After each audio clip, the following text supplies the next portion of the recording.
Hi po, another filtered comment. Ito last year pa to eh.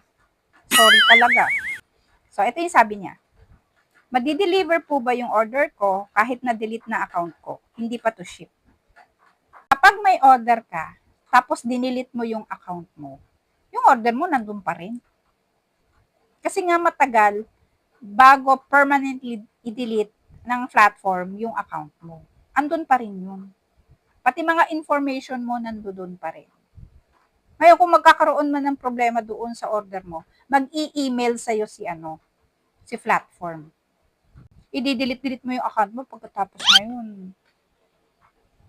Magtatanong ka kung marireceive mo yung order mo. Bakit mo ba kasi dinelete yung account mo? Magbabago ka ng account. Hindi kasi basta-basta dinidelete ng platform yung account.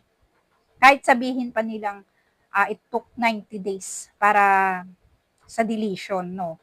Minsan naabot talaga yan ng 1 taon bago yan permanently delete. Order status mo is hindi pa to ship. So, it means kapi-place mo pa lang ng order. Preparing pa lang si seller. Log out ka doon, kahit na na-delete mo na, andun pa rin yung account mo. So, possible pa rin ang delivery doon.